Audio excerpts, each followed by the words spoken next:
अस्सलाम वालेकुम। एक्सेल का ये दूसरा लेक्चर है जिसमें हम स्टार्ट करने लगे हैं माइक्रोसॉफ्ट एक्सेल 2007 का दूसरा लेक्चर। तो इसमें सबसे टॉप के ऊपर जो पहले हमने डिस्कस किया था पहले दिन, यहाँ पर ऑफिस बटन दोबारा एक मरतबा गो थ्रू करते हैं। क्विक एक्सेस टूल बार, नीचे टैब्स, रिबन्स के ऊपर, प्रोडक्ट का नाम टॉप के ऊपर, साथ में कंट्रोल बॉक्स। हर टैब के नीचे उसकी अपनी अपनी प्रॉपर्टी, फार्मूला बार, सेल की एड्रेस बार यहाँ पर आ रही होती है, vertically and horizontally title bars. इसके साथ टॉप के ऊपर कॉलम्स के हेडर, इस साइड पे रो के हेडर्स और नीचे आपकी शीट्स आ रही होती है। तो सबसे पहले हम बात करते हैं सेल्स के ऊपर। आज सेल एक्सेल की वो प्रॉपर्टी है जिसके अंदर आप कोई भी डेटा इंसर्ट करते हो। फॉर एग्जांपल बी कॉलम और दूसरी रो, ये जहाँ पर क्रॉस कर रही होती हैं वो आपका सेल एड्रेस कहलाता है। B2 आपको नज़र आ रहा है, B2। फॉर एग्जांपल इसके अंदर मैं कोई चीज़ लिखता हूँ, कोई भी डेटा एंटर करता हूँ या कोई भी नंबर्स एंटर करता हूँ, तो आप ऊपर देख लें ये सारे के सारे फार्मूला बार के अंदर आ रहे होते हैं। चाहे नंबर्स की वैल्यू हो, अल्फ़ाबेटिक वैल्यू हो, न्यूमेरिक वैल्यू हो, चाहे कोई फार्मूला हो।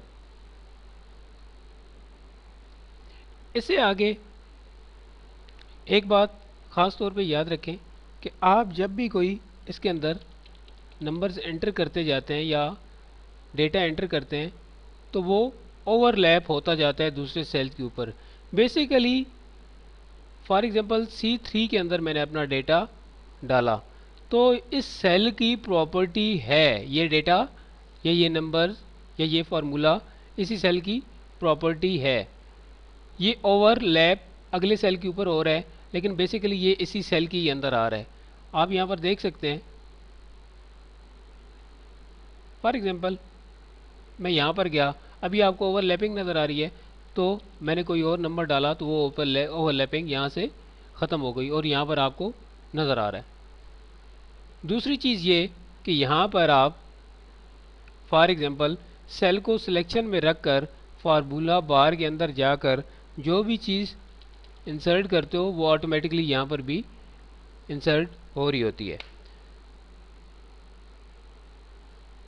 अगर सेल के एरिया से ज़्यादा कोई चीज़ आपने इंसर्ट कर दी तो ऑटो फिट यहाँ पर प्लस का साइन जब होगा तो ऑटो फिट आप इसे कर सकते हैं डबल क्लिक करने के साथ। फॉर एग्जांपल ऐसे।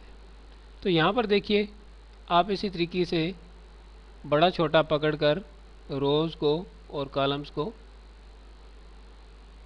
कर सकते हैं। हर सेल का नंबर दूसरे सेल के नंबर से यूनिक होता है। फॉर एग्जांपल D6 के ऊपर मैं हूँ तो D कॉलम और 6 रो D6 कहलाएगा। अभी जंप लगाना है तो यहाँ पर जाकर आप फॉर एग्जांपल B6 कर दें और एंटर प्रेस करें तो आप B6 के ऊपर पहुँच गए।